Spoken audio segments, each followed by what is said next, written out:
آله وصحبه ومن تبعهم بإحسان إلى يوم الدين أما بعد அன்புக்குரிய சகோதரர்களே, பெரியார்களே, நாங்கள் கியாமுல் லைல் என்ற வணக்கத்தை நிறைவேற்றிவிட்டு அல்லாஹ் பற்றிய, அல்லாஹுடைய தூதர் பற்றிய செய்திகளை அறிந்து கொள்வதற்காக வேண்டி இவ்விடத்திலே அமர்ந்திருக்கிறோம். இப்படியான அமர்வு, இப்படியான ஒன்றுகூடல், இப்படியான மஜ்லிஸ் அல்லாஹ்வுக்கு விருப்பத்துக்குரியதும், அல்லாஹுடைய தூதர் ஸல்லல்லாஹு அலைஹி வஸல்லம் அவர்களுக்கும் விருப்பத்துக்குரியதும், அல்லாஹுடைய ரஹ்மத்தும் அல்லாஹுடைய சக்கீனத் இறங்கக்கூடிய ஒரு மஜ்லிஸ், ஒரு அமர்வு சகோதரர்களே. இது ஒரு இபாதத். எனவே இபாதத்துடைய அந்த ஒழுங்குகளை நாங்கள் பேணிக்கொள்ள வேண்டும் சகோதரர்களே. அடுத்ததாக சகோதரர்களே, இஸ்லாம் மார்க்கம் ஒரு பண்பாடான ஒரு மார்க்கம், பண்பாடுகளை போதிக்கக்கூடிய ஒரு மார்க்கம். வகூலு லின்னாஸி ஹுஸ்னா, மனிதர்களோடு நீங்கள் பேசுகின்ற பொழுது, பழகுகின்ற பொழுது நல்ல முறையிலே பேசுங்கள், நல்ல முறையிலே பழகுங்கள் என்று இஸ்லாம் கூறுகிறது. வஹாலிகின் நாஸ பிஹுலுகின் ஹஸன், நீங்கள் மனிதர்களோடு நடக்குகின்ற பொழுது நட்பண்புகளோடு நடந்து கொள்ளுங்கள், நல்ல முறையிலே நடந்து கொள்ளுங்கள் என்று இஸ்லாம் வலியுறுத்துவதை நாங்கள் பார்க்கிறோம். அதே போன்றுதான் இவ்வாறு நட்பண்புகளோடு நடக்கக்கூடியவர்களுக்கு பல நன்மைகள் இருப்பதாகவும் இஸ்லாம் கூறுகிறது. இன்ன மின் அஹப்பிக்கும் இலைய வ அக்ரபிக்கும் மின்னி மஜ்லிஸன் யௌமல் கியாமத்தி அஹாசினக்கும் அஃலாகா, எனக்கு மிகவும் விருப்பத்துக்குரியவரும், நாளை மறுமையிலே எனக்கு பக்கத்திலே, எனக்கு அருகாமையில் இருப்பவன் யார் தெரியுமா? ஹாசினுக்கும் மஹ்லாகா, பண்பாடுகளால் யார் சிறந்தவராக இருக்குகிறாரோ, யார் நட்பழக்க வழக்கம் உடையவராக இருக்குகிறாரோ அவர்தான் நாளை மறுமையில எனக்கு பக்கத்திலே இருக்கக்கூடியவர், எனக்கு மிகவும் விருப்பத்துக்குரியவர் என்று அல்லாஹ்வுடைய தூதர் ஸல்லல்லாஹு அலைஹி வஸல்லம் அவர்கள் சொல்கிறார். இன்னொரு ஹதீஸிலே சொல்லுகின்ற பொழுது, மாமின் ஷைஇன் அஸ்கல ஃபில் மீசானி மின் ஹுஸ்னில் குல்க், எங்களுக்கு தெரியும் நாளை மறுமையிலே எங்களுடைய அமல்கள் மீசான் என்ற அந்த தராசிலே நிறுத்தப்படும். நன்மை தீன்மை என்று அந்த தராசிலை வைத்து நிறுத்தப்படும். அந்த நேரத்திலே அந்த மீசானுடைய தராசினுடைய இடையை கதிக்க செய்யக்கூடியது ஒரு அமல் என்னவென்று தெரியுமா? அதுதான் ஹுஸ்னுல் குல்க், உங்களுடைய நட்பண்பு. இதைவிட மீசானுடைய அந்த தராசினுடைய இடையை கதிக்க வைக்கக்கூடியது வேறு எதுவும் இல்லை என்று அல்லாஹ்வுடைய தூதர் ஸல்லல்லாஹு அலைஹி வஸல்லம் அவர்கள் சொல்கிறார்கள். அப்ப எந்த அளவுக்கு இந்த நட்பண்பு இஸ்லாத்திலே உயர்ந்த இடத்திலே இருக்குகிறது என்பதை நானும் நீங்களும் சற்று நிதானமாக சிந்தித்து பார்க்க வேண்டும் சகோதரர்களே. இன்னும் சொல்ல போனால், அல்லாஹ்வுடைய தூதர் இந்த உலகத்துக்கு அனுப்பப்பட்டதன் நோக்கம் இன்னமா புஇஸ்து லிஸாலிஹ் இன்னமா புஇஸ்து லிஉத்தம்மிம ஸாலிஹல் அக்லாக், இந்த உலகத்துக்கு நான் அனுப்பப்பட்டதன் நோக்கம் எது தெரியுமா? உங்களை நட்பண்பு மிக்கவராக ஆக்குவதற்கு, நட்பண்பை பூர்ணப்படுத்துவதற்கு என்று அல்லாஹ்வுடைய தூதர் ஸல்லல்லாஹு அலைஹி வஸல்லம் அவர்கள் இந்த உலகத்துக்கு அனுப்பப்பட்ட நோக்கத்தை சொல்லுகிறார்கள்.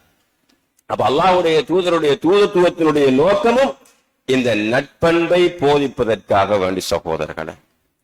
இன்னும் சொல்ல போனால் சகோதரர்களே, எங்களுக்கு தெரியும் இஸ்லாம் மார்க்கம் 2 பகுதிகளை உள்ளடக்கி இருக்கிறது. இந்த 2 பகுதியும் ஒரு முஸ்லிம் இடத்துல, ஒரு மனிதனிடத்தில் இருந்தால்தான் அவனுக்கு பேர் முஸ்லிம், அவனுக்கு பேர் மோமின். அது 2 பகுதி. ஒன்று அல் அகீதா என்று சொல்லக்கூடிய பகுதி, இன்னொன்று அல் இபாதா என்று சொல்லக்கூடிய பகுதி. அகீதா என்றால் எங்களுக்கு தெரியும் நம்பிக்கை கோட்பாடு, அல்லாஹ்வை ஈமான் கொள்ளுதல், மலாய்க்காமார்களை ஈமான் கொள்ளுதல், இவ்வாறு ஈமான் கொள்ளக்கூடிய 6 அம்சங்களையும் உள்ளடக்கி இருக்கக்கூடியதான் அகீதா என்று சொல்லக்கூடிய பகுதி. 2வது பகுதி அல் இபாதா, வணக்க வழிபாடுகள், நாங்கள் செய்யக்கூடிய தொழுகை, நோன்பு, ஹஜ், இவ்வாறான வழக்க வழிபாடுகள். இந்த இரண்டு பகுதிகளும் ஒரு மனிதனிடத்தில் இருந்தால்தான் அவன் முஸ்லிம். இந்த இரண்டு விடயமும் ஒரு மனிதனிடத்திலே எதனை எதிர்பார்க்க தெரியுமா?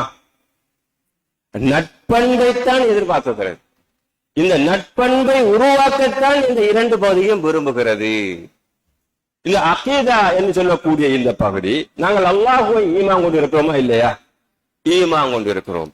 இந்த அல்லாஹ்வை ஈமான் கொள்ளக்கூடிய விடயம் எங்களிடத்தில் எதிர்பார்க்கிறது எது தெரியுமா? எங்களை நட்பண்புடையவர்களாக ஆக்குவதற்காக தான்.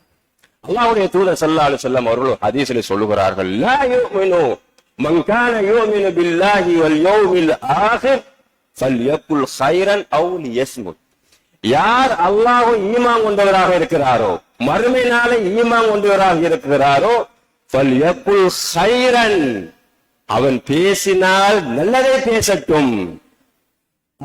அல்லாஹ்வை ஒரு மனிதன் ஈமான் கொண்டிருப்பானேயானால் அவன் பேசுவது நல்ல விடயங்களாகத்தான் இருக்க வேண்டும். நல்ல விடயங்களை பேசக்கூடிய நட்பண்பை அவனுக்கு உருவாக்க வேண்டும். அந்த ஈமான் அல்லாஹ்வை ஈமான் கொண்டிருக்கிறது அவனுக்கு நட்பண்பை, அந்த நல்லதை பேசக்கூடிய பண்பை உருவாக்கவில்லை என்றிருந்தால் அவனுடைய ஈமான்ல குறைபாடு இருக்குகின்றது அர்த்தம். ஒருவன் முஸ்லிம் மூமின் என்று சொல்லிக் கொண்டு கெட்ட விடயங்களை பேசிக் கொண்டிருப்பானே, ஆனால் அவனிடத்திலே அந்த ஈமானிலே குறைபாடு இருக்குகிறது. அவன் மூமின் அல்ல, ஒழுங்கான உண்மையான மூமின் அல்ல. இந்த வாதத்தை பாருங்கள். அல்லாஹ்வுடைய தூதர் ஸல்லல்லாஹு அலைஹி வஸல்லம் அவர்கள் சொல்கிறார்கள், மன் கான யுமினு பில்லாஹி வ பில் யௌமில் ஆகிர் ஃபலா யுதி ஜாரஹு. யார் அல்லாஹ்வை ஈமான் கொண்டு மறுமை நாளை ஈமான் கொண்டு இருக்கிறாரோ அவர் தன்னுடைய அண்டை வீட்டாருக்கு நோவினை செய்ய வேண்டாம். பாருங்க, எதை பண்ணி ஜாயின் பண்ணுது பாருங்க. யார் அல்லாஹ்வையும் மறுமை நாளையும் ஈமான் கொண்டிருக்கிறாரோ அவருடைய நெல்பண்பு உருவாக வேண்டும். என்ன பண்பு? அவர் அண்டை வீட்டானுக்கு நோவினை செய்யக்கூடாது. ஒரு மூமின் அல்லாஹ்வை சரியான முறையில ஈமான் கொண்டிருந்தால் அவன் அண்டை வீட்டானுக்கு நோவினை செய்யக்கூடாது. அந்த பண்பாடை அவரிடத்திலே உருவாக்க வேண்டும். அப்படி உருவாக்கவில்லை என்றிருந்தால் அவர் சரியான முறையில ஈமான் கொள்ளல, அவருடைய ஈமான்ல குறைபாடு இருக்கு. ஏன்? அந்த ஈமான் அவரிடத்திலே நட்பண்பை உருவாக்கவில்லை. சகோதரர்களை, இது அகீதா எங்கக்கூடிய விடயம். அவரிடத்திலே நட்பண்பை உருவாக்க வேண்டும். இதை கொஞ்சம் சற்று சிந்தித்து பாருங்கள் சகோதரர்கள். நாங்கள் ஈமான் கொண்டிருக்கிறோம், எங்களிடத்துல இந்த பண்புகள் உருவாகி இருக்கிறதா என்பதை பாருங்கள். அடுத்த பகுதி இபாதத். இபாதத்தின் வணக்க வழிபாடுகள். இந்த வணக்க வழிபாடுடைய நோக்கம் சும்மா நாங்க தொழிலுக்கு போறது இல்ல, நோன்பு முடிச்சுட்டு பசியாகவும் பட்டினியாகவும் இருந்துட்டு போறது அல்ல நோக்கம். அந்த இபாதத்தினுடைய நோக்கம் என்னவென்று தெரியுமா? எங்களை எல்லாம் நட்பண்புடையவராக மாற்றுவதற்காக இந்த இபாதத்துகள் கடமையாக்கப்பட்டிருக்கிறது சகோதரர்களை. தொழுகை எங்கக்கூடிய வணக்கம் எங்களுக்கு தெரியும். இந்த தொழுகை ஒரு ஆள் தொழுதால் அவரிடத்திலே நட்பண்பு உருவாக வேண்டும். அந்த தொழுகை மூலமாக இந்த ஸலாத்த தன்ஹா அனில் ஃபஹ்ஷாஇ வல் முன்கர், இந்த தொழுகை ஒரு மனிதனிடத்தில் இருக்கக்கூடிய மானக்கேடான வெறுக்கத்தக்க விடயங்களை தடுக்க வேண்டும். ஒருவர் தொழுகிறார், அவர் கெட்ட விடயங்களை செய்து கொள்கிறார், மானக்கேடான விடயங்களை செய்து கொண்டிருக்கிறார் என்று சொன்னால் அவருடைய அந்த தொழுகையிலே குறைபாடு இருக்கிறது. அவரிடத்திலே நட்பண்பு அந்த தொழுகை உருவாக்கவில்லை என்பது அர்த்தம். அதே போன்றுதான் இந்த நோன்பு சகோதரர்களே. நாங்கள் நோக்கக்கூடிய இந்த நோன்பு எங்களுக்கு எதனை எதிர்பார்க்க தெரியுமா? இந்த நட்பண்பை உருவாக்கத்தான் விரும்புகிறது.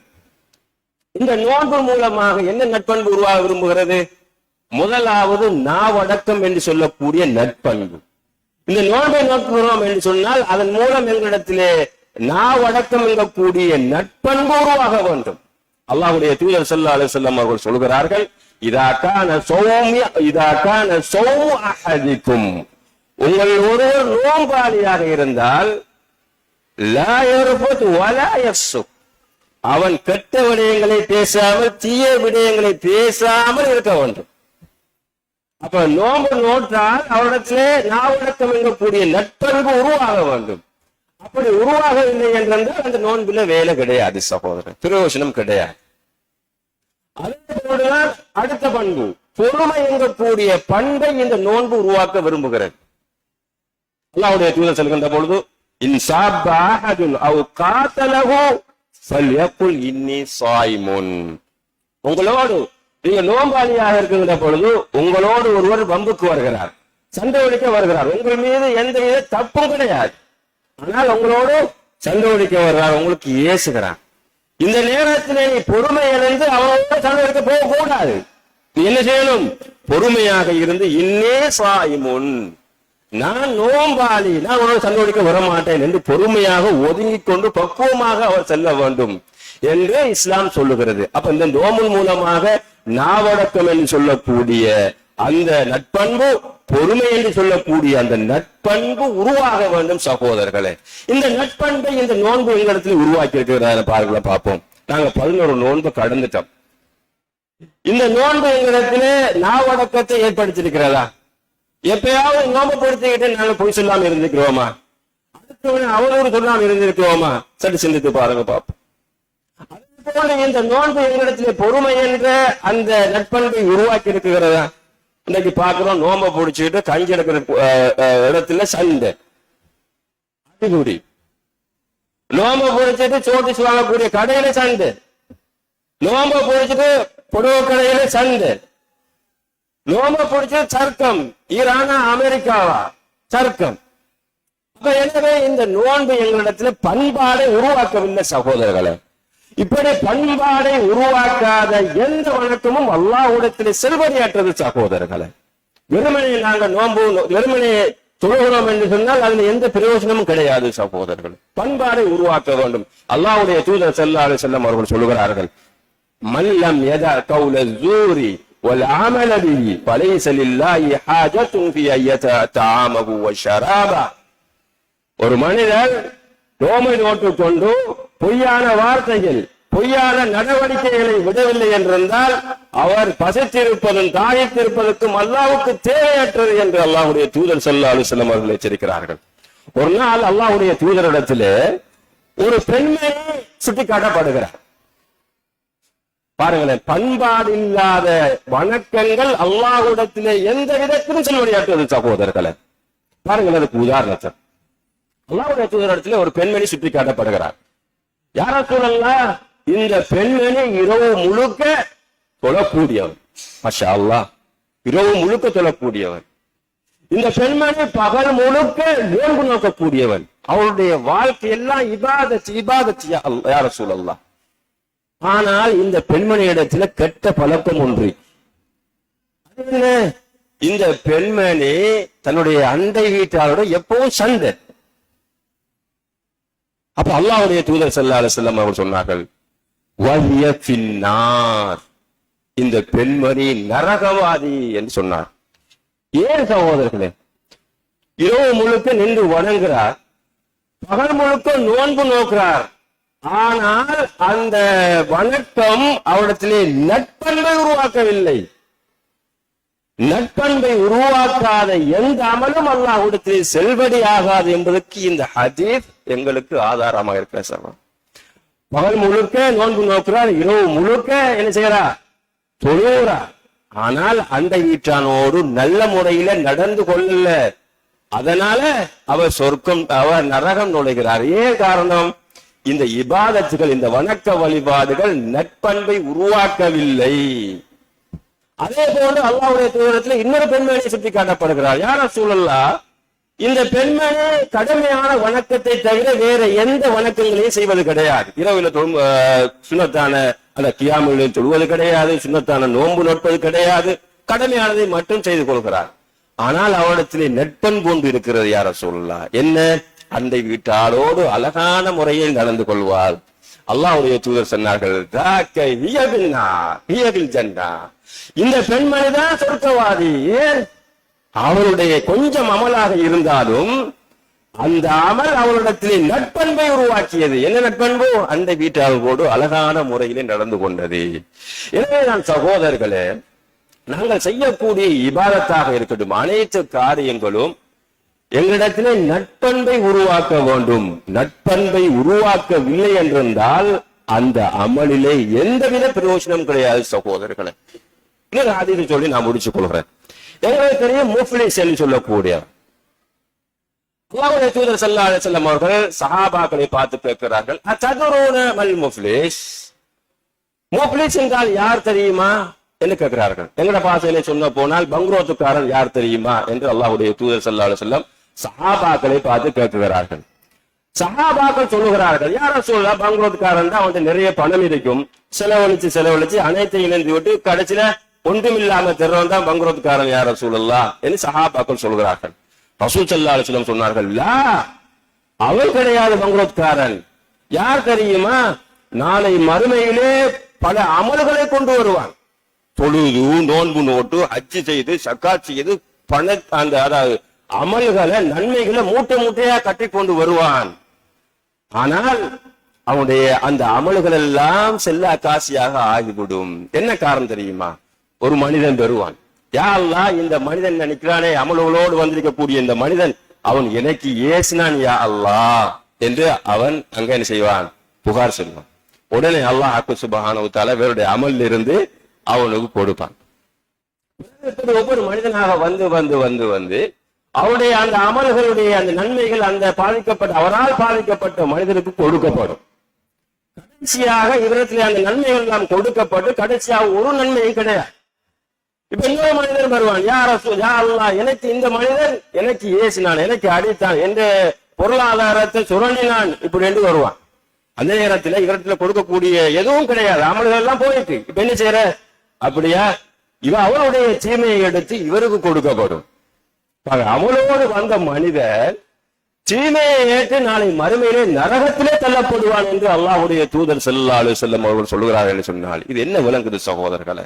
நாங்கள் எவ்வளவுதான் அமல் செய்தாலும், எவ்வளவுதான் நாங்கள் பெரிய இபாதத்துகள் செய்தாலும், அந்த அமல்கள் எங்களிடத்திலே நட்பண்பை, நல்ல பழக்க வழக்கங்களை உருவாக்கவில்லை என்றிருந்தால் அந்த நட்பண்பு எங்கள் நாளை மறுமையிலே, அந்த வணக்கங்கள் நாளை மறுமையிலே அல்லாஹ்விடத்திலே எவ்வித பெருமானமும் இல்லாதாக ஆகிவிடும் சகோதரர்களே. எனவேதான் நாங்கள் செய்யக்கூடிய அமல்கள் எங்களிடத்திலே நட்பண்பை உருவாக்கக்கூடிய அமலாக ஆக்குவானாக. எல்லாம் அல்லாஹ் சுப்ஹானஹு வ தஆலா ஆக்குவானாக. வ ஆகிரு தஅவானா அனில் ஹம்துலில்லாஹி ரப்பில் ஆலமீன்.